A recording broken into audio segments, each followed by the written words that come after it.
June 22nd, 2023 strategic planning session of the Shenandoah County School Board to order at 5 o'clock at Woodstock, Virginia.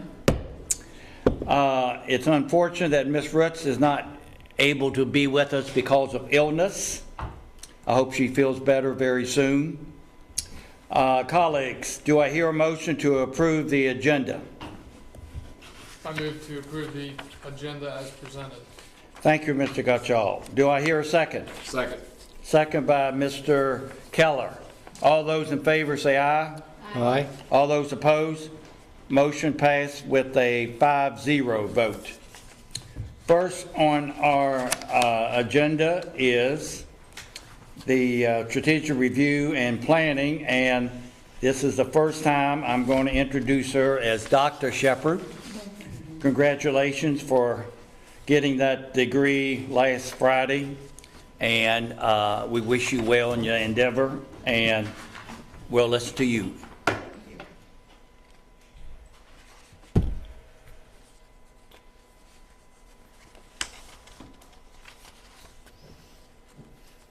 So this evening we're going to talk about the strategic plan, the school board strategic plan for, it will come up here just in a minute.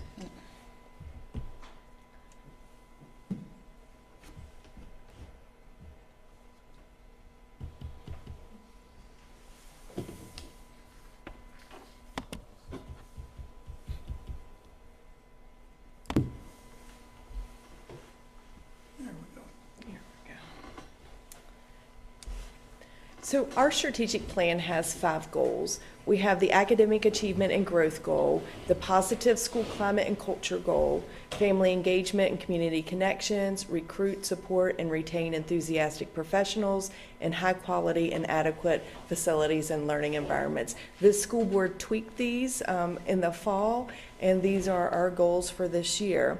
This evening, we will talk about each of the goals individually and the activities and metrics associated with each of the goals.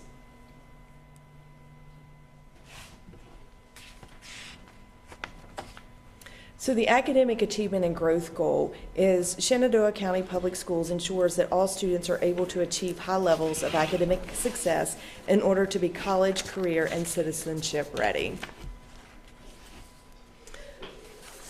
So the next 3 slides will be our preliminary accreditation data from our SOL assessments this past year for the 22-23 school year. These may change slightly, but they are probably fairly close to the actual number.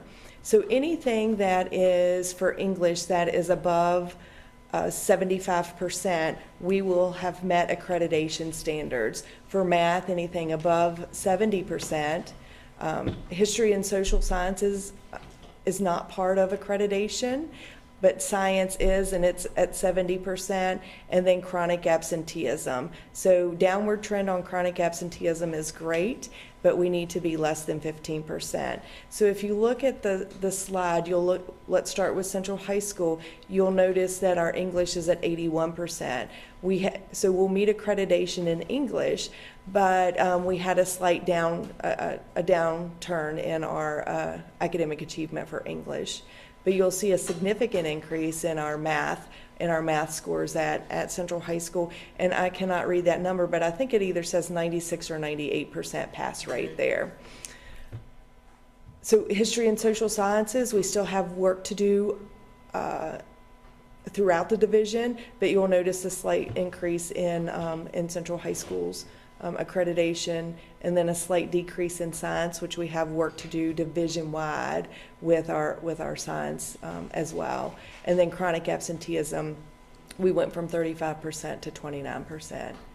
Mountain View High School, you will notice a decline in English from 77 to 65%, which means that we will have some monitoring activity from the Virginia Department of Education at Mountain View High School for English. Math, we're above the 70% at 83%. History and social sciences at 70%. And that probably is one of the highest scores across the division in history and social science.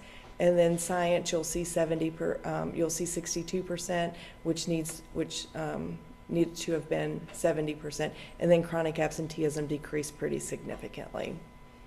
Strasburg High School there on the far right, English and math did well this year. We saw a slight increase in history and social sciences. We saw a pretty significant increase in science. It was close to that 70% benchmark, but it didn't quite make it. And chronic absenteeism decreased fairly significantly from 42 to 26. Preliminary middle school data. North Fork Middle School will be accredited in English and math. Their science scores went from 68 to 63%, so need some work, like I said, across the division. They are likely the only school in Shenandoah County in our division which may meet the chronic absenteeism accreditation standard. So they went from 27% last year, students that were chronically absent, to less than 15%, so it was like 14.9. So we are looking for them to meet accreditation standards in student attendance. Peter Muhlenberg Middle School, English, math, and science, all three indicators will be areas that we will be monitored in for the next school year. And chronic absenteeism decreased pretty significantly there from 35% to 21%. And then Signal Knob Middle School, you'll notice that they increased in English. So they met the benchmark for English all, and then they also met the benchmark for math.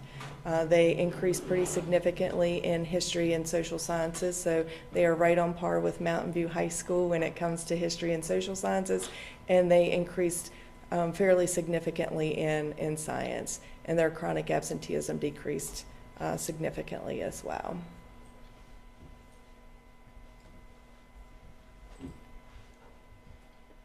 Elementary schools.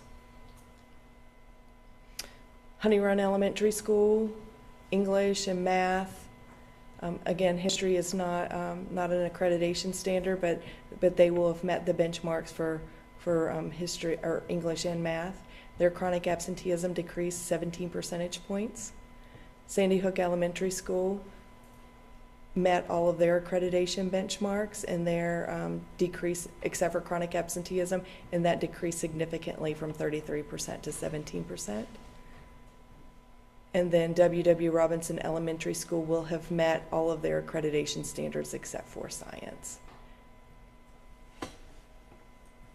Any questions about that before we move on?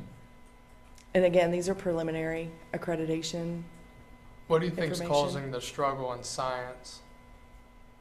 So I think that we need to do a lot of curriculum work with science and make sure that we're matching the standards of learning curriculum in rigor and content with the standards. So the taught curriculum matches the intended curriculum.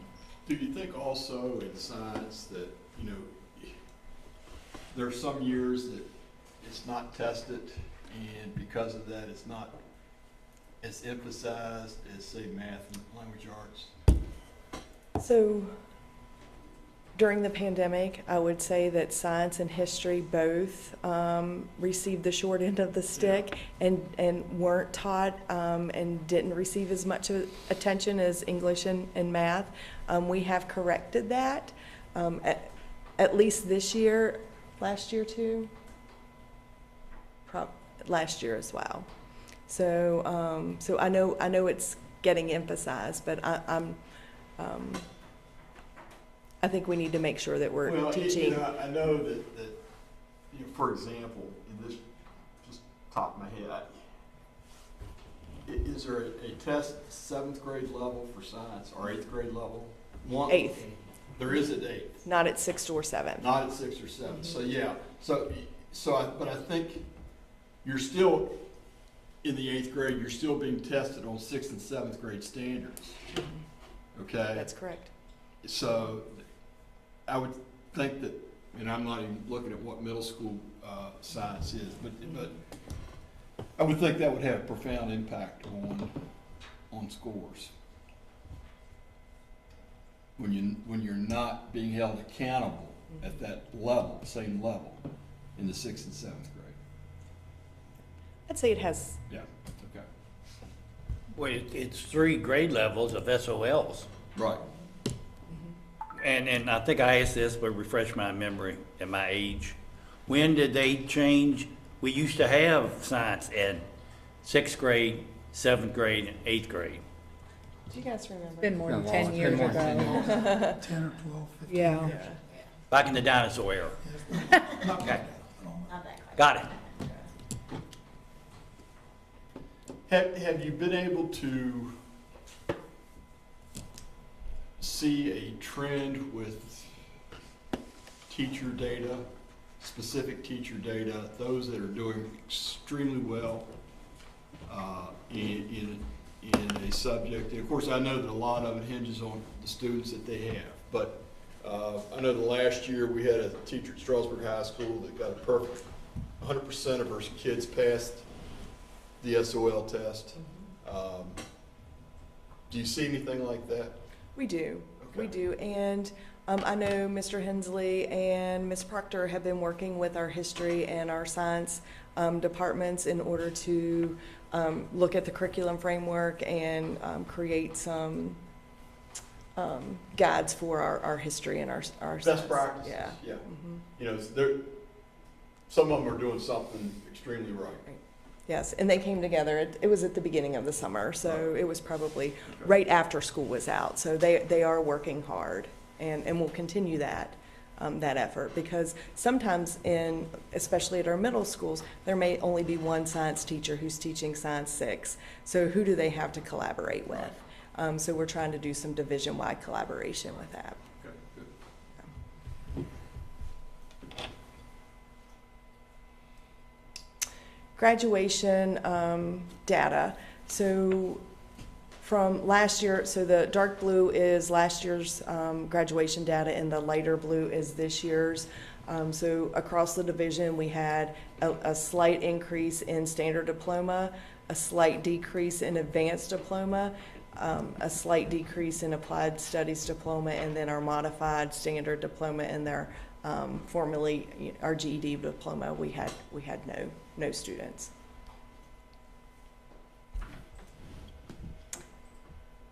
And I believe you have probably solved this with the individual calculations for each schools, but our scholarship summary from the 2022-2023 school year is our students received almost $4.2 million in scholarships, and of that, almost 378,000 were local scholarship dollars.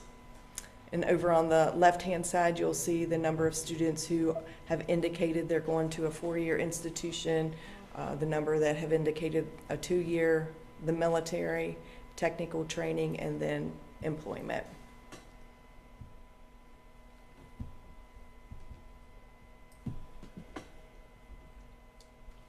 And this is just a picture that Jessica put together, Ms. Sager put together of our graduates at Central, Mountain View, Strasburg, and at Triplet Tech.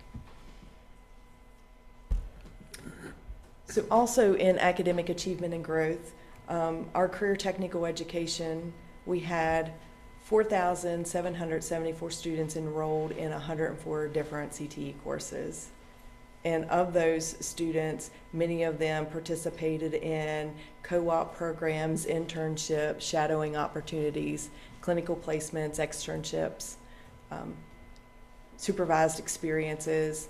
We had our first youth registered apprentices this year, and then school-based enterprise.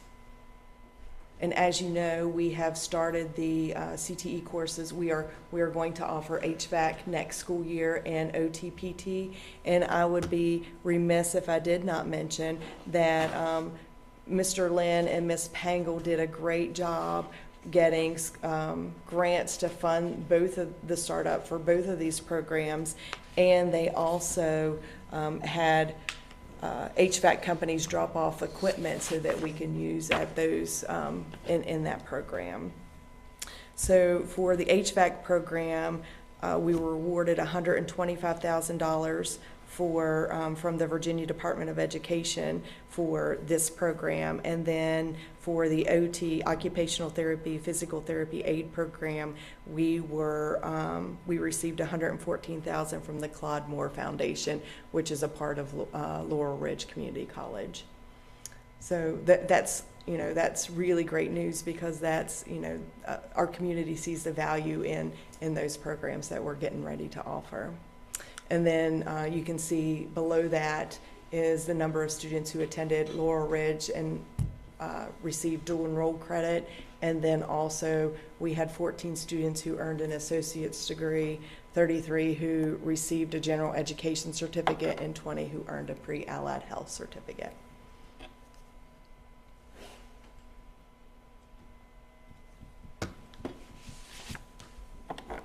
So positive school climate.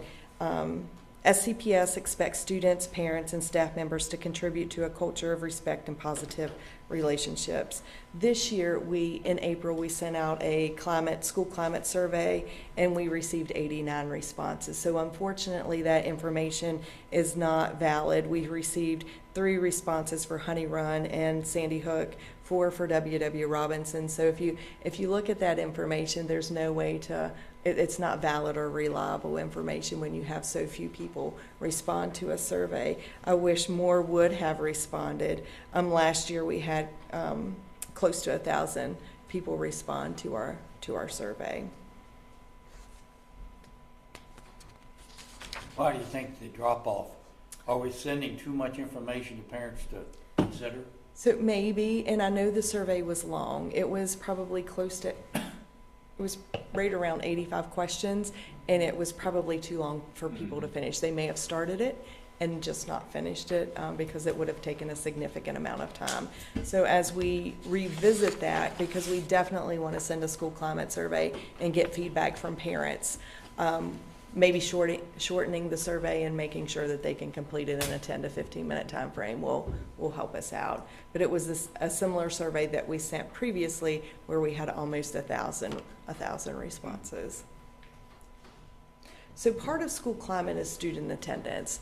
So students attend school whenever the school climate is positive. So here you'll notice that light green bar there is is last school year. And remember last school year, we were still asking kids to stay home if they weren't feeling well, if they had fevers or whatever. And if kids have a fever, we didn't want them to come to school this year as well. But you will notice across the division, chronic absenteeism decreased pretty significantly.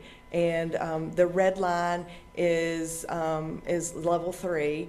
And then between the green line and the red line across there is level 2. And then below the green line is level 1, which is the only school I believe that we have that will meet that benchmark this year is North Fork Middle School.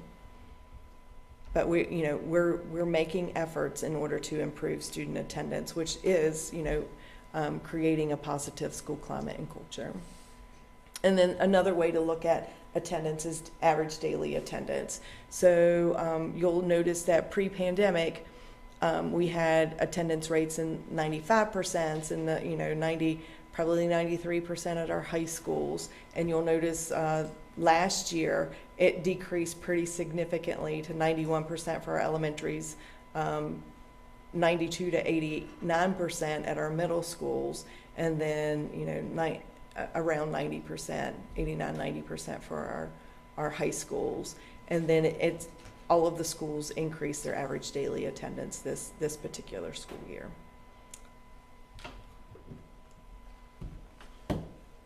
Some of the other things that we are doing to get feedback on how we're doing is we have a student attendance advisory committee, and here are the 4 things that we discussed this particular school year. We talked about policies, we talked about food service, budget, and career and technical education. We met with this group every other month for the school year, and we will continue to meet with the group next school year as well. The seniors who graduated off will be replaced with, rising 11th graders, and they'll serve a 2-year term. At the last school board meeting, the school board approved a policy change to the grading committee, and that was, the grading committee met monthly this year to talk about recommendations for the grading policy. Shenandoah County Education Association, we meet with them monthly, and it's all topics brought forth by the SCEA. And then we also have a teacher advisory committee where we talked about the division in school climate, we talked about budget, school calendar, convocation, open house grading, healthcare benefits, and mental health. So we meet with the teacher advisory committee monthly. Can we go back a second to chronic absenteeism? Tell us what happens with some of these kids that are chronically absent. What's the process? Yeah. So when we identify a student as on the verge of becoming chronically absent, the principal or the assistant principal or the school counselor, someone reaches out to the parent and they say, hey, Johnny is on the verge of being chronically absent, and we continue to monitor. We also get our, I don't know what her title is, but our truancy person involved. And however, that's not going to help for this year, because it takes a few months to actually put some measures into place. We have to make sure that we follow those measures, and then at the end of the day, we can take a parent to court if their kid isn't coming, or the kid or the parent to court. How often does that happen? I would say more frequently now than it has in the past. Yeah, and I see Ms. Stratton's head nodding, so because she's in charge of that department. But we really, ultimately we want kids to want to come to school. Sure. So setting up positive relationships with a mentor is something that we can do first. We can have a check-in, with a person that they like in the school regularly. But, we really want kids to want to come to school. But when we can't get them there, then we have to use other measures. Yeah.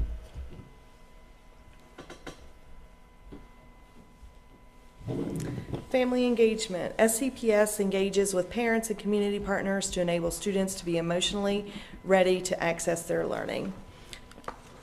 So this year, thanks to Ms. Sager, we hosted our first ever Shenandoah County SCPS Showcase, and it was September the 24th. We had a pretty significant turnout, and around the collage are just a few pictures taken from that particular day. We have, Ms. Sager has already started planning for the upcoming showcase, and that is, I think it's October 21st. Yes. Yeah, so please mark your calendars, and I don't know what the time is, but it will be at Central High School again this year. But you can see in the upper left-hand corner, we had MAC the bus, which is a triplet tech bus that helps students explore careers. Our SROs were here for that particular day. We had our FFA group. I'm not sure which school that was from, but we had an FFA group there talking to students. We had a biomedical group there working with students. So it was a great day. And we had some chorus, and did we have band? We had chorus. I think we did have one Yeah. small group band. Yeah. So we had some student performances as well. More Yes. elementary performances. Yeah. That gets the parents there. That's right. That was awesome. Yeah. So I would consider the SCPS a great success. That was great. And then we send out a quarterly newsletter. So there on the screen is issue 6 and issue 8, but there were 4 issues that went out this year. We had a fall, winter, spring, and summer of the We Are SCPS. We send out a report every year to the community about the great things we're doing here in Shenandoah County Public Schools. And new for this year, we tried different things to attract parents to the SCPS Parent Academy. On the lower right, you will see we had 2 in-person events, and we only had a handful of participants at each of those events. So we went online and via email for our Parent Academy. So, and then the one in the middle was the SROs did a Hidden in Plain Sight on March the 22nd with in Northwestern Community Services at Central High School. We would love to see more parents and community members come out to our parent academies that we hold in person, because they're very, very informative. But we just, a handful, and we held it at three different locations for the convenience of our parents. And then the other thing that we did as a school division is we hosted a parent community advisory committee, and there are the topics that we discussed this particular year. We met monthly with this group, and we'll continue meeting. We'll start that committee back up in August. We took July off, and we'll start back up in August. But we started the year with what are our strengths and what are areas for improvements. And then we talked about some of those things that the committee wanted to talk about most first. So technology use in the classroom was one of them. School and division climate was another. And then we just finished up in June, and we talked about student attendance. And then yes, sir. I was going to make a comment about the community festival, I'll call it, that you guys had in September. And I think one of the things that was most engaging and successful about that was that it mixed and matched a lot of the activities that we do in the county. And so you could go from one group and see some projects. The next group would be a hidden in plain sight thing, which came as a complete surprise to me. And I was spellbound by that stuff, so I was there for a while. And then students were doing interviews, and the point is that, as I see, we do some of the other more specific things, it just gets in that particular target audience, and it might be 5 people. And so this eclectic approach really, I think, is a good way to get people coming from one thing, for one thing, to be able to just bounce around to the other ones.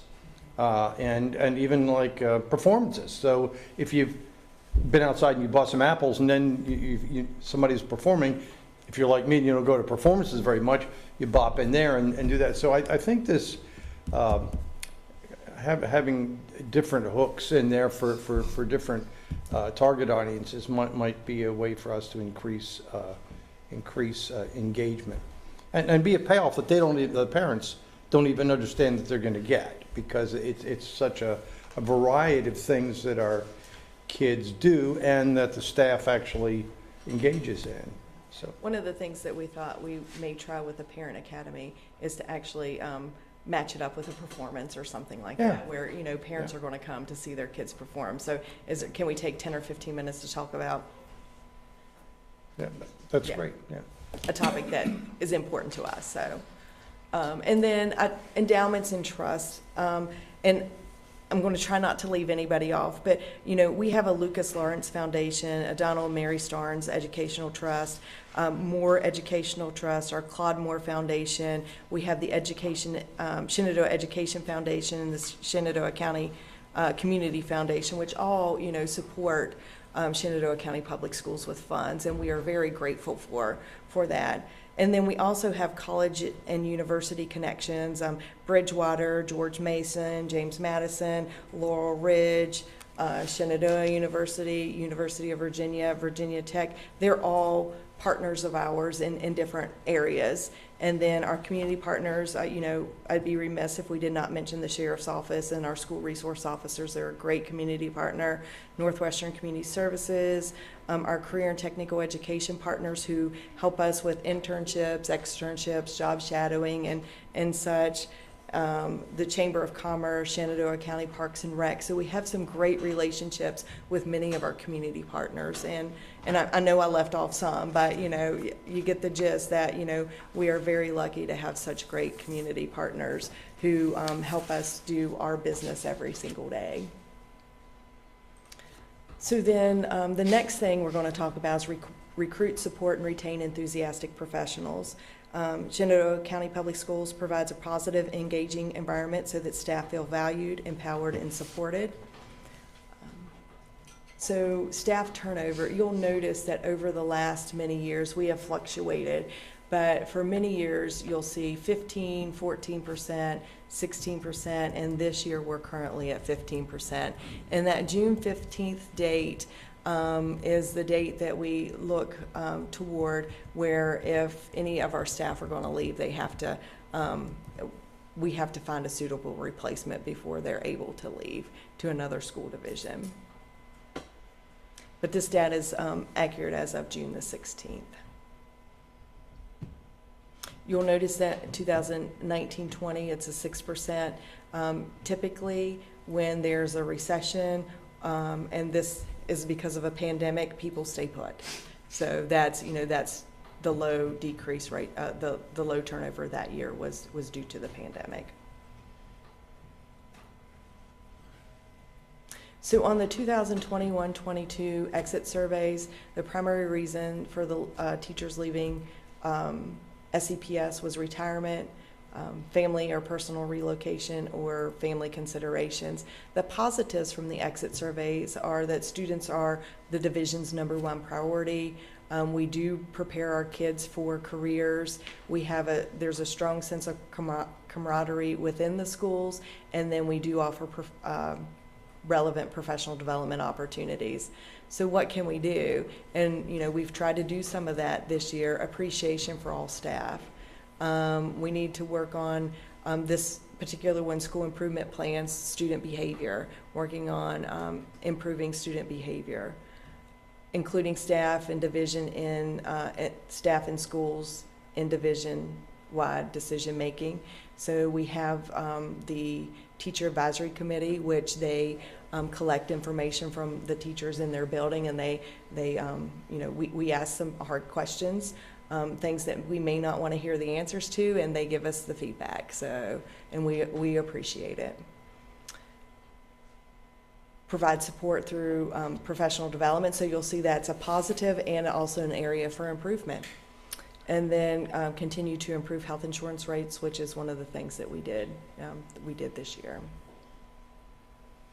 And here are our current vacancies as of yesterday. So I know that I believe we have filled the OT, PT, therapy teacher. So under Triplet Tech, I believe that position has been filled, but we're right at 21 vacancies.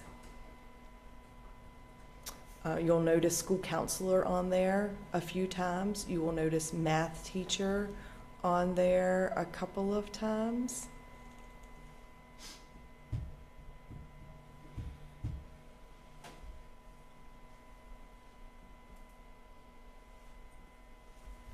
Any questions before I move on? I think I'm going to the next.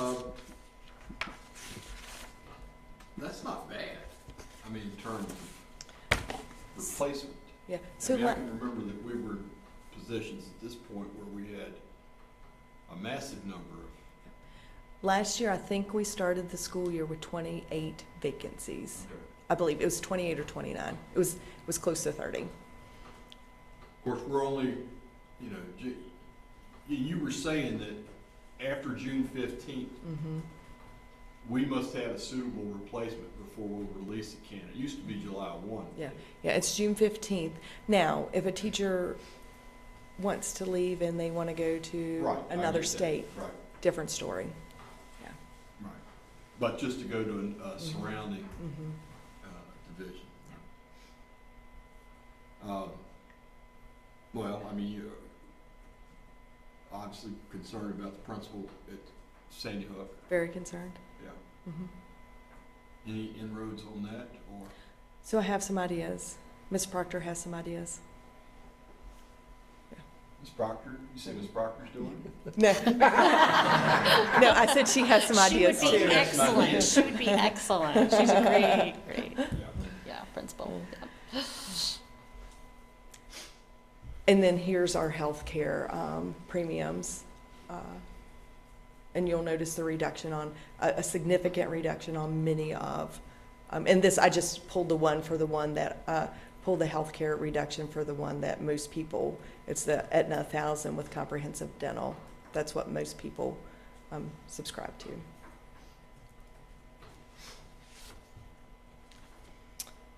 And then high quality and adequate facilities and learning environments. SCPS facilities and learning environments are current, adaptable, flexible, and support collaboration, creativity, rigor, and authentic learning. And here is our CIP, capital improvement request for this particular school year. And you'll recall that the county funded 1.5 million of our capital improvement projects. And then here, here's the amount that was requested and the amount that was funded over the last 10, 12 years.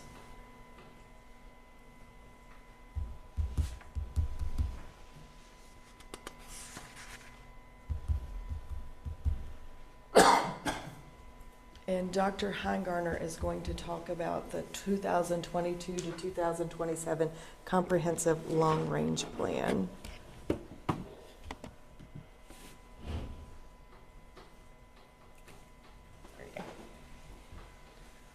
All right, this will be posted on our website soon, but we wanted to give you a shot at looking at this evening.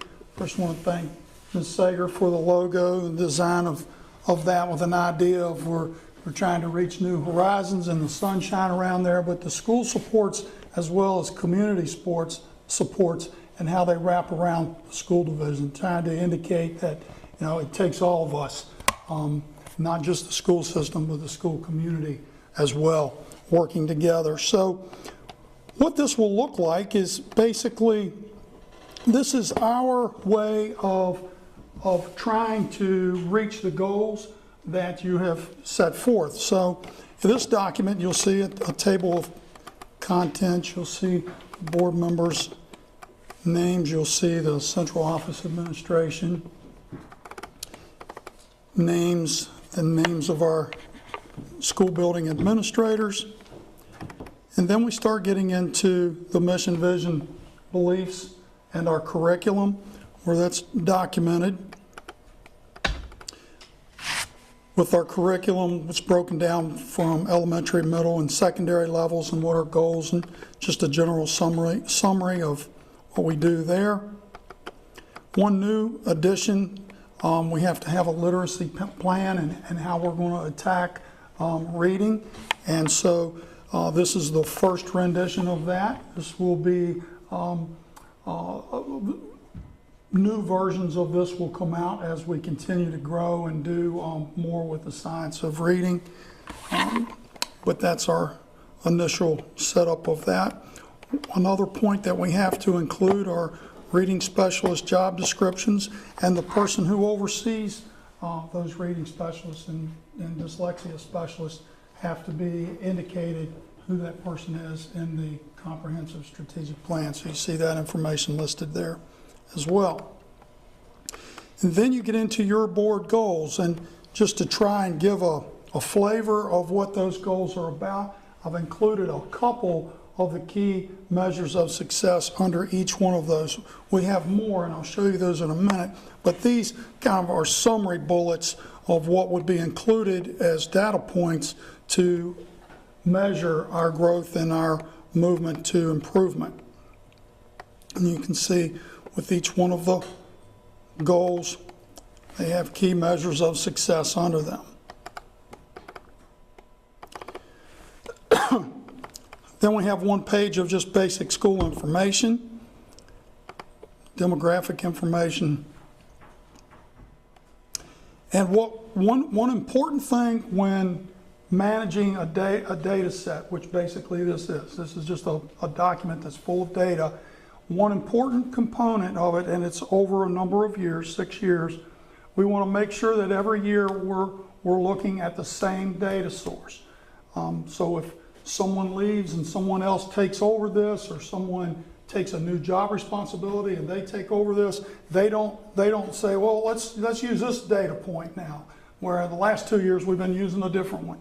And then that's when things become skewed and they start not making sense. So we wanted to make sure to document where this information is coming from. So at the bottom of that page, for example, you see that this information is from the DOE's quality, school quality profile. And that's where we try to go to. That's our first go-to, because that's what is public facing, and we want to be in alignment with that data source. So an internal document, which this first goal that you see on the screen is a portion of our internal document that we use to capture this information. But I just gave a snippet or a snapshot here just to give you an idea of what it looks like. So you can see, instead of 4 bullet points under academic achievement and growth, like you saw just a minute ago, you see we have 3, 6, 9 data points that we're actually tracking here.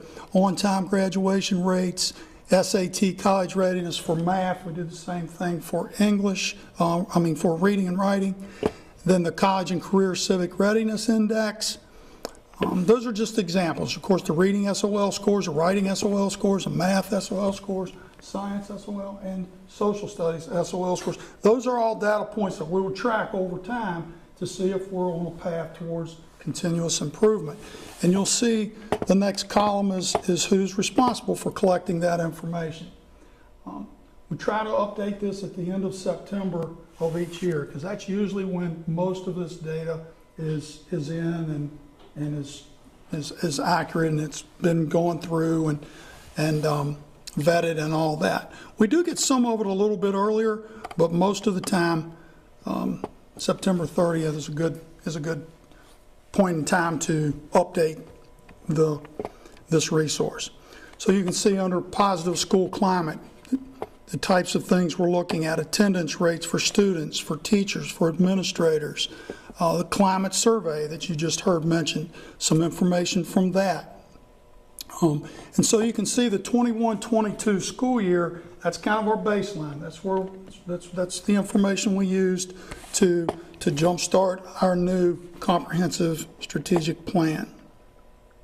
So we'll be filling in the 22-23 column as soon as we can. What we can include, as soon as we can include it, we will. And you'll notice in this particular goal for family engagement and community connections, we were able to tease out some of that data already, be able to get that in there. Then for goal 4, and then goal 5. So that's just a sample of the part of the document that we use to capture all that information. And then the appendix includes the capital improvement plan that you've already seen and mentioned, and then also it includes our history of enrollment and the projections. And I know it's a little bit small, especially on the screen, but if you pull it up online or you have a printout copy, which I can certainly get for you if you wanted it, you'd be able to see what those projections look like. I will tell you the latest projections that this includes are a little bit lower than actual, a little bit. Not a whole lot, but a little bit lower than actual. But they do give a pretty doggone close indicator of what our enrollment is looking like. So with that, I'm happy to answer any questions about the strategic plan and what that looks like. And like I said, I want to make a couple tweaks on this, but once I do that, then I'll get it up on the website. So I think it's a terrific approach because I'd like to see a strategic plan that actually lists goals that grow out of those, or objectives that grow out of the goals, and then have measurable ways in your term of have these data points that can be measured and quantified. Okay. So that's all great, and I know you think there's a comma coming, and there is, but and that's all necessary. I'm just saying that's a great beginning, a great start, and without that methodology, we'd be lost, frankly. So I'm glad we're there. And I forgot who it was. Everybody wants to give credit to Einstein. I don't know who it was, but remember somebody said, not everything that counts can be counted, and not everything that can be counted counts. And so there is still a need for some subjective analysis or judgment or I'm trying to, the Germans called it something else, but whereby you can feel and smell this stuff as it's going along. Just field work I've done in my life, I get to someplace in central Haiti and I knew it was going wrong, no matter how much they told me it was going right. And I'd go to other places and walk in and you just felt it was all working, and it was. And now, one guy wrote, measure of success was the number of smiles of the people in the village. And that sounds stupid, except it was really true. Because if you've ever, I'm sure you've been to places where people are scared, and that you can feel that. Sometimes it's palpable. So, even though I don't know the other campuses nearly as well as the southern campus, when you walk into a school like Honey Run and you feel, it doesn't take more than 5 minutes to get a feel that there's a healthy, positive atmosphere, and that it pervades the place. Now, don't get me wrong. You got to do more than that, and you can't go back and say everybody was smiling. And it's very, very difficult to quantify. You can't quantify. So what I'm asking you to do is almost something impossible, which is some subjective measures of success by which some of these could be also supported. But somebody could argue with that and say, I'm really off the beam, because then you start to get criticized for not having things that could be measured. So I like the fact that you're actually developing something data-driven to begin with, and each one of those data points back to your objectives and to the culmination of the achievement of what you're achieving. So you're doing, I mean, what am I? But I think it's exactly the right way. But I hope there is some way we can get that that subjectivity of what we feel and smell about this whole educational experience that's working and that we like. I just think of the summer program and so forth. There's not much we necessarily could measure about that, but when you heard everybody report on the synergies of what happened and the comprehensive nature of the understanding of the kids from going to these places in our local area and so forth, it really came across as something that was a giant success. And I almost hesitated to say all this because I just don't want to think from you to think I'm criticizing, because it's data-based.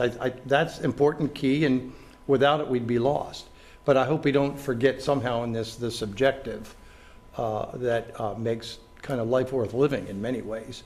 But again, trying to decide how to describe that or measure it, good luck.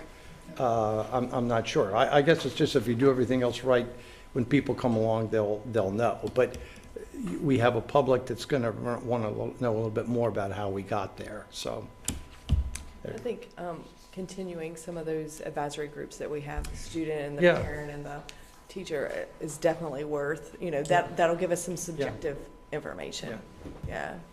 And tell us the pulse of each of our locations. Well, I think. and prior to this, I mean, this is fairly recent. It's been since I've been on the board that we started implementing this. Prior to this, it was all subjective. So there's no reason that we can't do both. But this was specifically put in there so that we would have some data points as well as the subjective. Totally agree.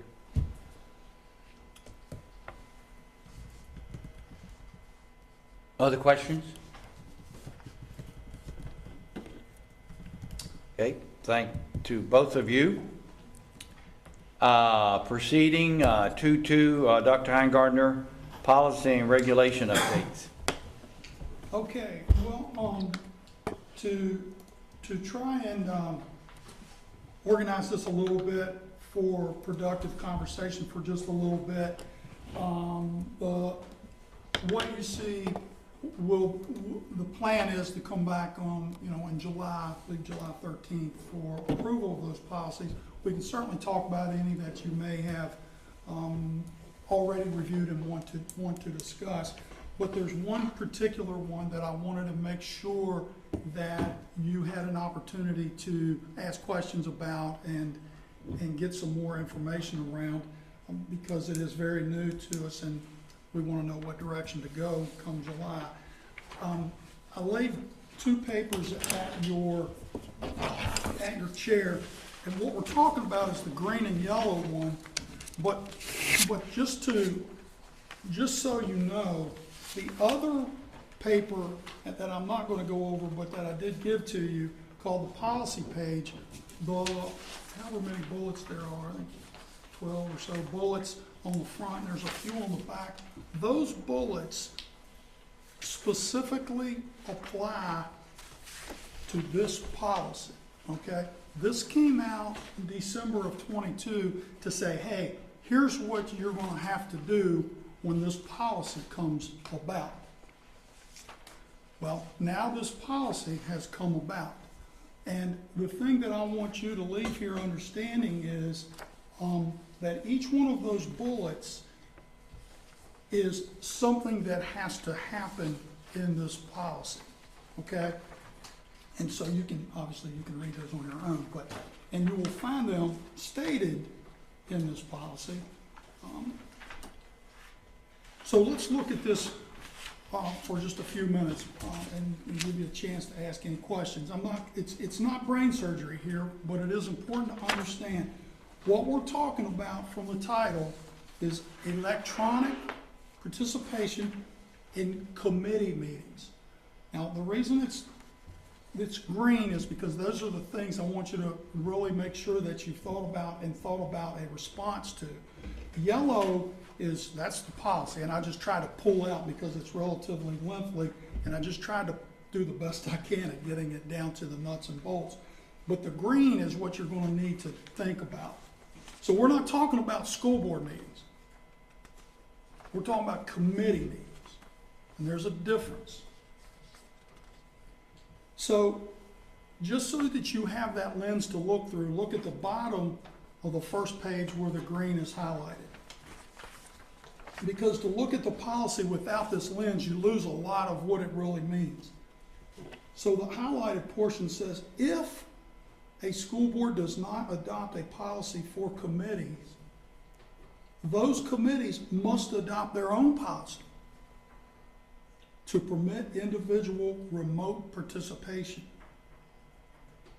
If the school board does not want to authorize electronic participation in committee meetings by individual committee members or all virtual committee meetings, it should adopt a policy to that effect. So what it's saying is, if you don't adopt a policy about what you want committee meetings to look like in terms of electronic participation or all virtual, then the committee must adopt a policy of what they're going to do, okay? So that's an important lens to look through this as we look at the policy. The second footnote there, the very, very last sentence says, minutes are not required for committee meetings. But if you want them to be required, you can say that in a policy, okay? But they're not required from FOIA standpoint, okay? So those are important pieces to know about as we start to look through the policy. So now if you look at the yellow portion, and this is really another big takeaway, is the number of things that must occur for a committee meeting now to happen in terms of virtual participation, or electronic participation, or an all virtual meeting.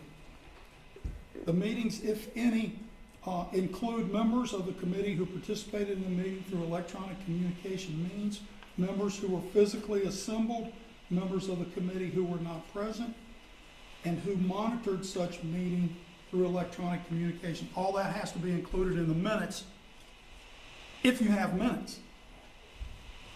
Members of the school board are permitted to attend any closed meeting held by any committee of the school board. So if any of you wanted to have a committee meeting, any of you could attend that committee meeting.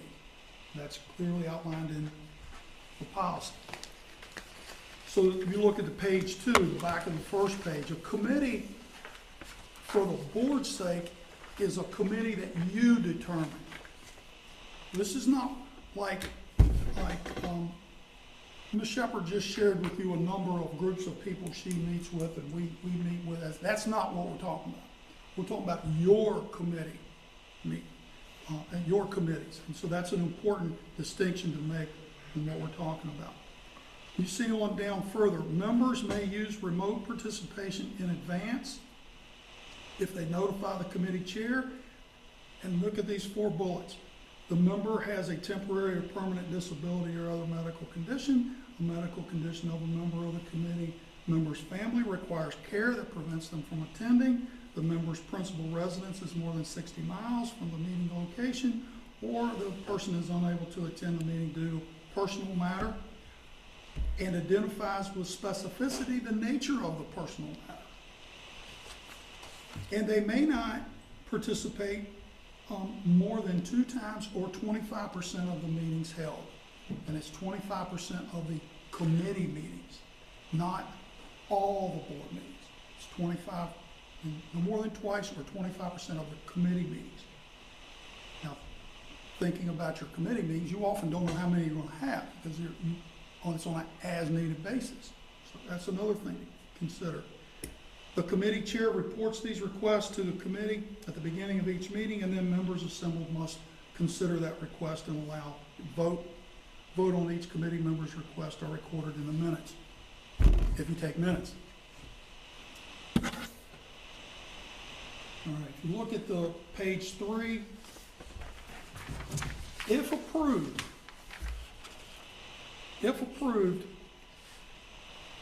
it can be due to a temporary or permanent disability or medical condition. All right, I've already mentioned that. That's just reiterating. Those are the reasons why someone can do it, or if it's 60 miles away. If participation is approved because of a personal matter, the committee includes in its minutes, if you take minutes, the specific nature of the personal matter cited by the committee member. And then under all virtual public meetings, a statement notifying the public must be made. Public access is provided via electronic communication. It allows the public to hear all members of the committee participating when there's audio-visual technology available. Members of the public must be able to see members of the committee. A phone number or other live contact information is provided to alert the committee if the audio or video transmission goes down. A proposed agenda and all agenda packets, and unless exempt, all materials are furnished to members of the committee for a meeting is made available to the public. The public is afforded the opportunity to comment through electronic means, including by way of written comments at those public meetings, when public comment is customarily received. So if public comments aren't customarily received at a committee meeting, that wouldn't necessarily have to be. And then last, on the 4th page, no more than 2 members of a committee are together in any one remote location unless that remote location is open to the public to physically access it as well. And closed session is held during all virtual public meeting. Transmission of the meeting to the public resumes before the committee votes, just like you do in a regular school board meeting.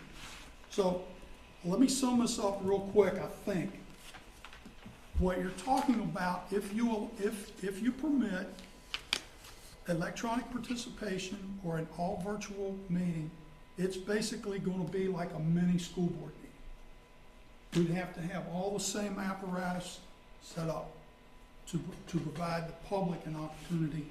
If a person is meeting, if one of the members is meeting through electronic means, or the meeting is all virtual. Does all that make sense? One of the things that Ms. Ewing said when she went over this in the webinar, and obviously I don't know what divisions, and she said many people are considering just saying, we're not gonna do this. We're not gonna allow electronic participation or hold all virtual meetings, because there's so many hoops to jump through that it's it'd be tough. And so they're just saying, we're gonna have a committee meeting, but it's all in person. We're not gonna allow, that. So, but I just wanted to make sure you knew all the little details that are kind of intertwined in that. And on the very front page, this last thing I'll say, on the bottom right-hand corner, I put a little bracket on that first page because I thought that's where we could pull a statement. If you did so choose to not allow that, we could basically word craft, if the board does not want to authorize electronic, we could basically take that statement and word craft it to say, you're not going to allow this to happen. Committee meetings are much easier to reschedule than a full board meeting because typically it's only 2 board members. So, I mean, I'm totally fine with saying no electronic participation. Mm-hmm. Because if In you committee did, meetings. if you did have somebody electronic, then you'd have to give 3 days notice. Yep. All of those factors would fall into play then. Right. Now, since this is entirely underlined, it means it's It entirely is brand new. It is entirely new. And so we don't have to choose to take another version of it or whatever else. We can just can this one and just delineate that we will do committee meetings in person. Mhm. Now, the only question was something you said at the very end. So if there's supposed to be a committee meeting and somebody gets sick, Mhm. if any, I mean, we have something here, we could, I think, you participated when you were ill once, electronically.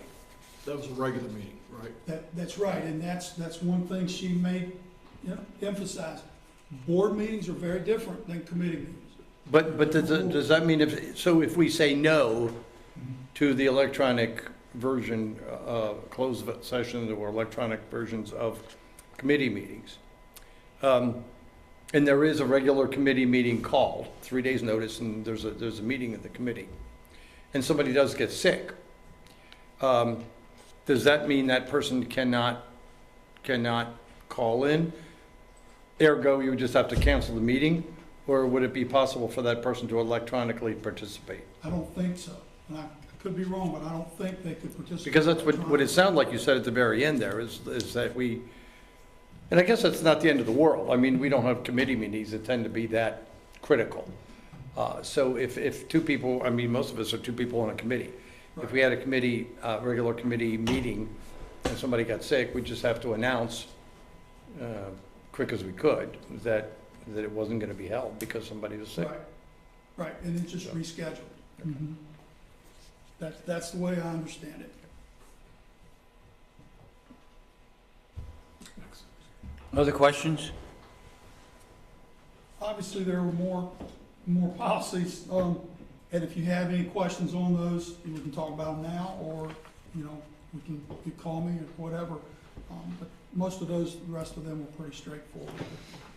I just want to reiterate, the only thing that is important, I think, with the one that I mentioned, is that the Freedom of Information Act says if the board doesn't decide on this, then the committee decides on it.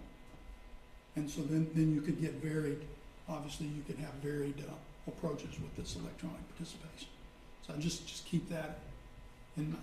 Well, I mean, there's already guidance in one of the other ones, BDDA, that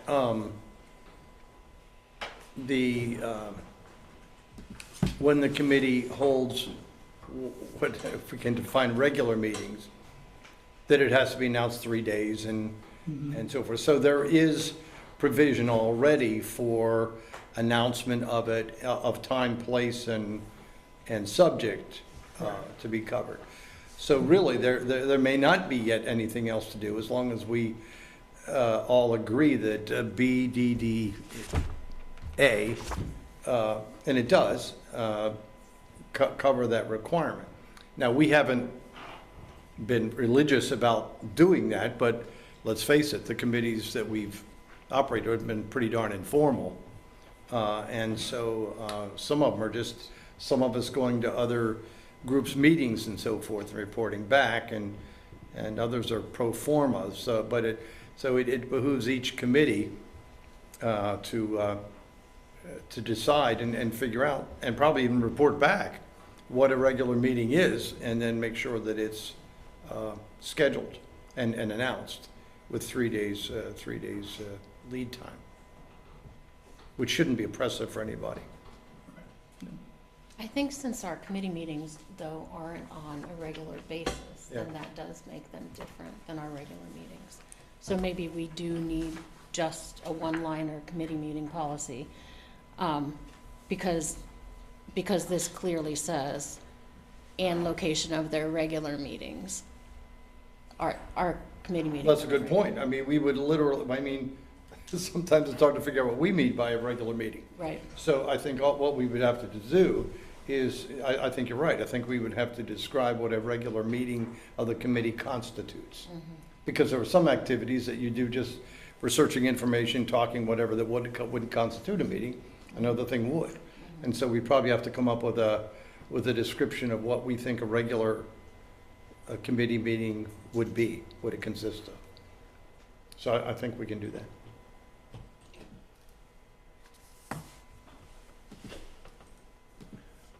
So, Dr. Heingartner, obviously this policy came about during the pandemic when school boards just did a lot of this legally or illegally.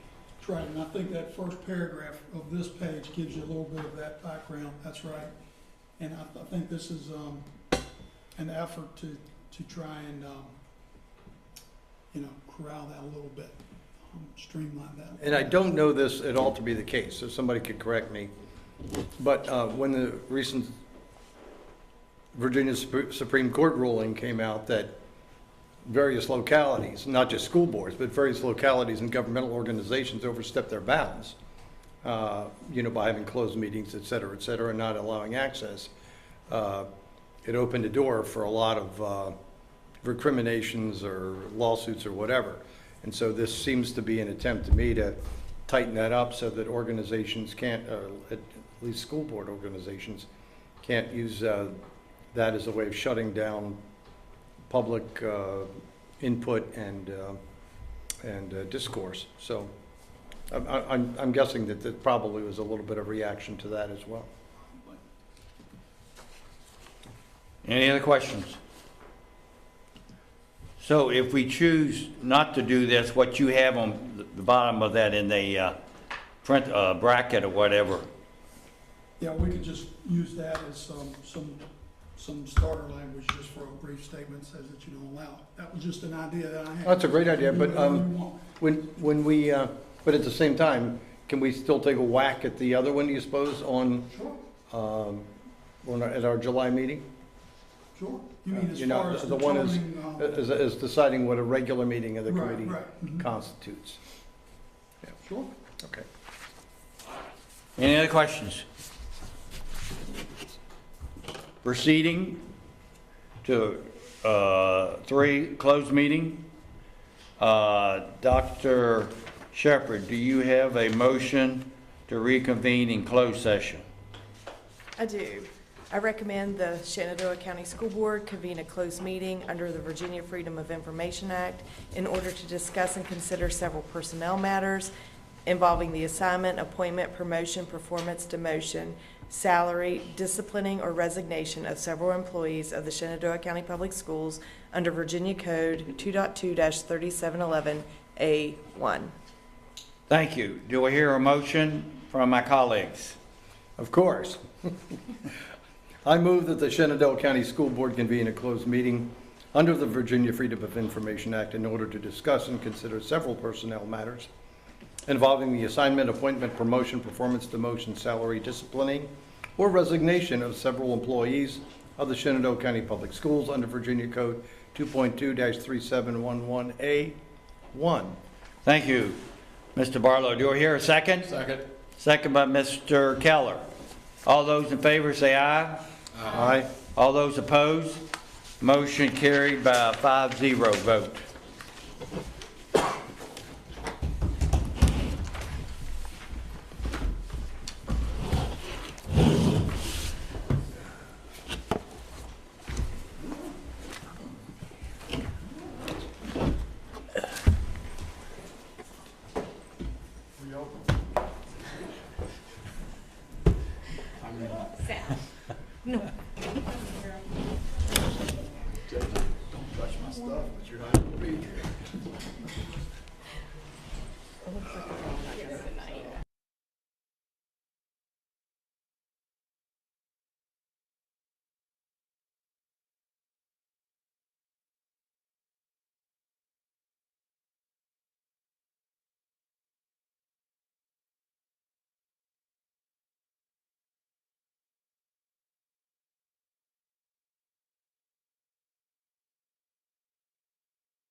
Okay, do I hear a motion to reconvene in open session, please? I move that we reconvene in open session. Motion made by Ms. Walsh. Do I hear a second? Second. Second by Mr. Gutschall. All those in favor say aye. Aye. All those opposed? Motion carried by a vote of 5-0. The Shenandoah County School Board hereby certifies by roll call vote that to the best of each member's knowledge, only public business matters lawfully exempt from open meeting requirements by Virginia law were discussed in the closed meeting to which this certification resolution applies. And second, only such public business matters that were identified in the motion convening the closed meeting was heard, discussed, or considered by the Shenandoah County School Board. Each member responds, "I so certified," when called by the clerk. Ms. Walsh, I so certify. Mr. Gutschall, I so certify. Mr. Barlow, I so certify. Mr. Keller, I so certify. and Mr. House. I so certified. Action items. Do I hear a motion to, on the personnel list? I move to approve the personnel list as presented. Thank you, Mr. Gutschall. Do I hear a second? Second. Second by Mr. Keller. Okay, roll call vote, please. Mr. Barlow, Yes?